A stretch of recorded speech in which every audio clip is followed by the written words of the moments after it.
Yeah, I'm so hyped today. Not so much about the inauguration itself, but the fact that the village people played at the rally. It's what it represents, because I've always loved the village people. And when I was little, village people were like our Spice Girls. It was like Spice Girls for boys, Spice Boys. That's what the village people was. And we were children, so we didn't know there was anything gay about it, right? It was just like cosplay fun for little boys. And arguably there wasn't anything gay about it. It was the gays that turned it gay, but they were not. Well, I mean, there was, okay, it's complicated. Some of the members of the village people were gay and others weren't. They were just a band, like any other band. Most bands are gay, but they didn't set out to be making gay music.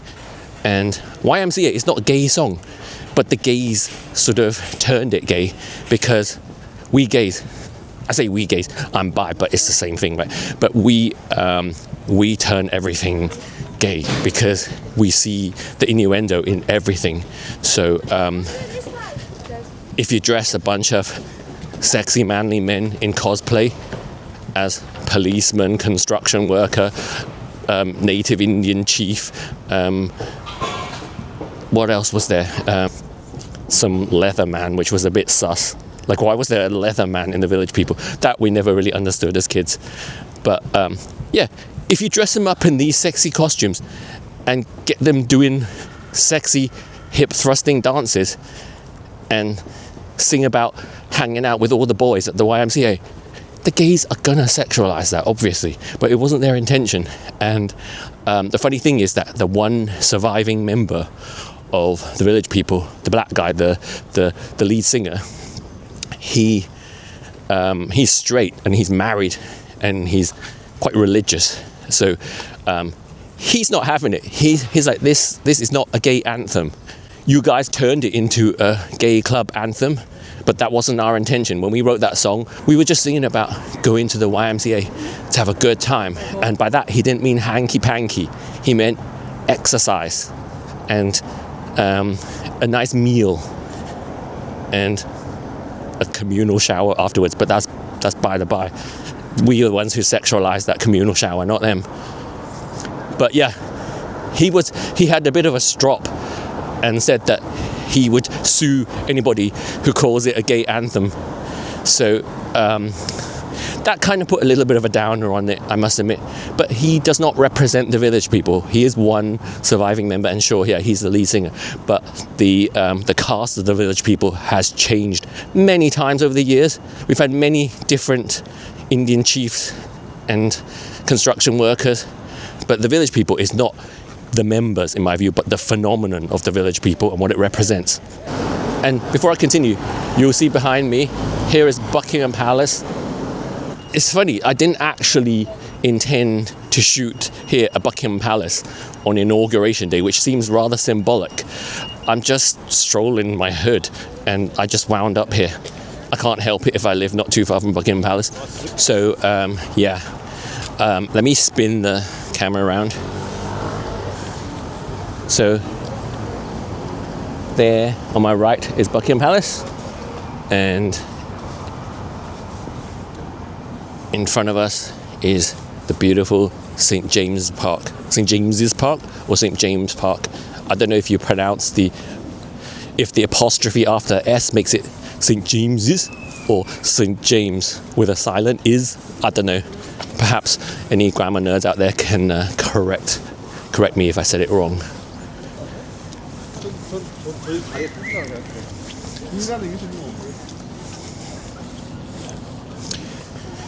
But yes, what was I saying? Okay, I'm going to turn the camera back on. What was I saying? Oh yeah, it's funny how when the gays adopted YMCA as their anthem, the lyrics took on a meaning. Young man, there's no need to feel down. And it was about just embracing who you are and being proud. And the irony of it is that at the time, that song was really needed by the LGBT community. But today, the people who need it are the straight, white, young Gen Z males who are now the oppressed. And they were the ones who all ran out and voted for Trump with YMCA as their anthem. Isn't it funny how the tables have turned?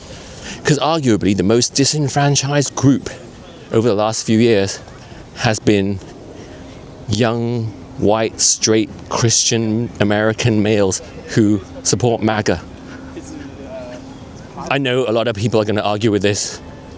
A lot of ethnics are going to say, no, we are the most disenfranchised group. A lot of LGBT queers are going to say, we're the most disenfranchised. But no, you've had the stick for the last 4 years. And you've been able to say anything you want about the group that I'm talking about. You could call them any name you wanted and people would cheer. But if anyone called you anything, they'd be cancelled and banned from social media. So you've had the stick. And don't try and lie and pretend that you haven't. I'm not saying that having the stick cancels out all your so-called oppression, but in society it's important to have balance. And no one group should have the stick for too long. You need to pass that stick around. And now the stick has gone back. And these people have embraced the gay anthem YMCA as their anthem. And it's come full circle. But it's also a beautiful FU to all the hysteria from libtard mainstream media saying that he was gonna eradicate all the gays and all that kind of stuff. I mean, what could be more gay than having the village people sing at your rally? And Trump has also indicated that he's going to be appointing some prominent gay men to senior roles in his administration.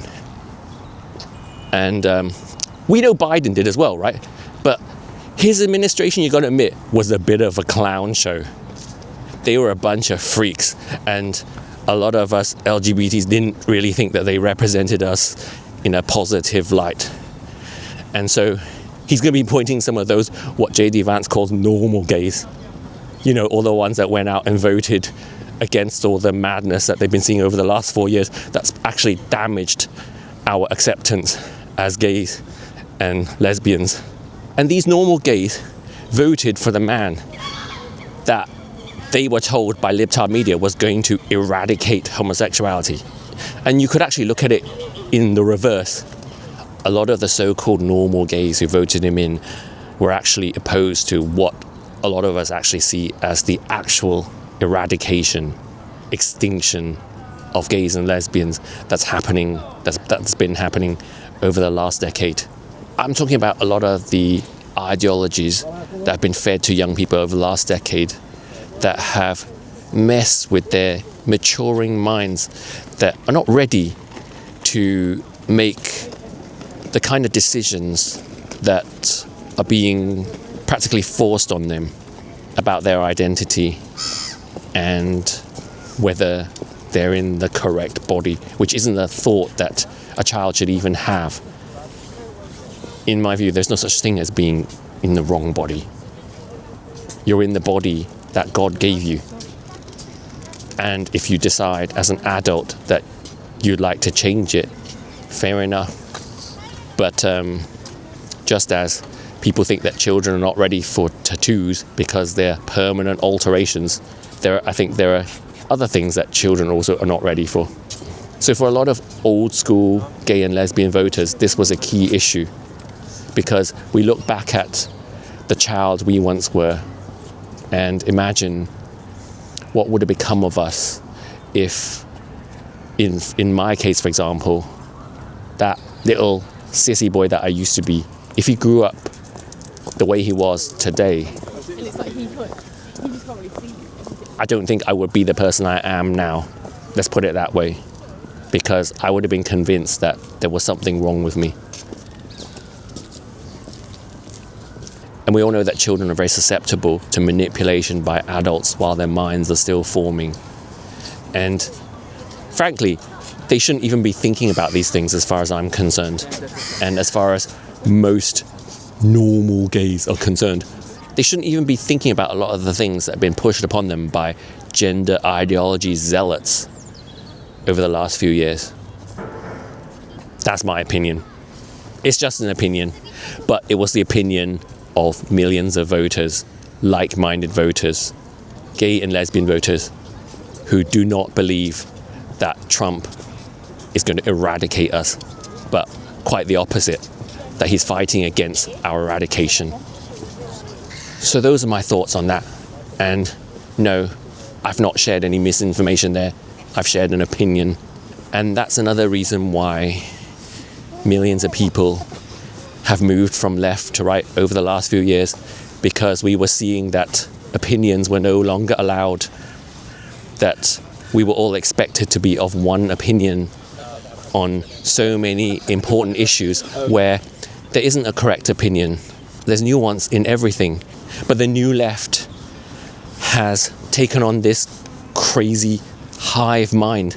You know, like in Star Trek, the Borg mentality. And so millions of voters were like, nah, I ain't a Borg, I'm a human. We defeated the Borg in Star Trek, and we defeated it in the real world. So congratulations, America. I'm so happy for you. And don't get me wrong, I'm not saying that Trump is the great savior. He's just a man in a suit, playing a role. But America decided that he was the best man for the role out of the available candidates. And over here in Britain, we're all jealous of you guys, but we're also very inspired because we saw what you guys were capable of. And it's given us confidence to voice our opinions, to express our frustration at what's happening in this country, and to hope for change. And when that change is going to come and in what form, we don't know. And on that subject, you may have heard that a recent UK Gov poll has showed that 70% of Brits and also Western Europeans are against Elon Musk. But who are these 2,000 people they polled? Yes, 2,000. They polled 2,000 libtards, didn't they? Who do not represent the UK right now.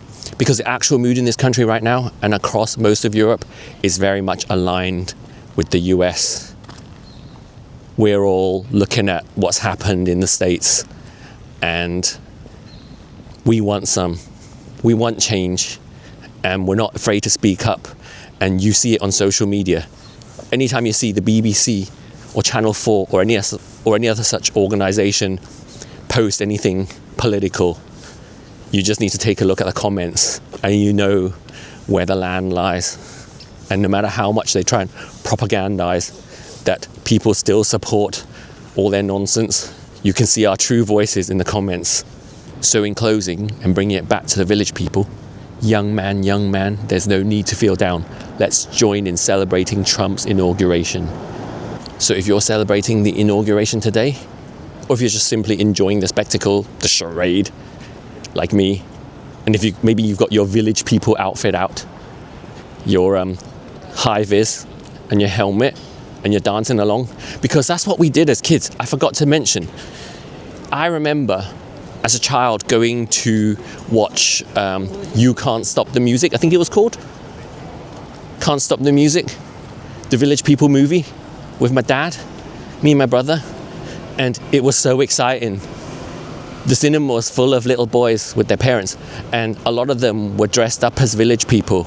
There was so much cultural appropriation, it was glorious. There were construction workers and policemen and native Indian chiefs. There wasn't any little leather men though. The parents decided against that outfit. I don't even know why they included him. I suppose that was for inclusivity. Yeah, it was so exciting. It was like the equivalent of a Spice Girls concert for little boys.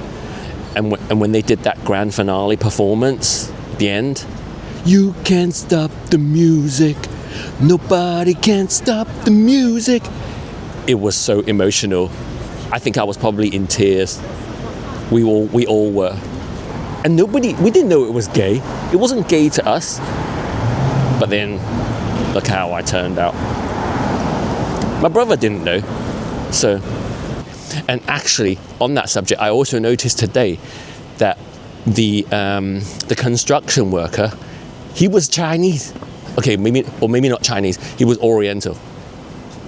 And that got me really excited because they added a new element of inclusivity to the village people. There was never an Oriental in the village people until today. Hallelujah.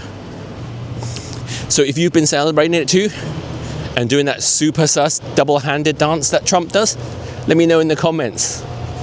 And please give this video a like. And if you're not already doing so, please subscribe to my channel. Every little bit makes a difference to my performance as a new YouTuber, and I appreciate it so much. Hello there, little squirrel. Did you enjoy my video? Have you been listening all along? Oh, look at you. Just chilling out there. Oh.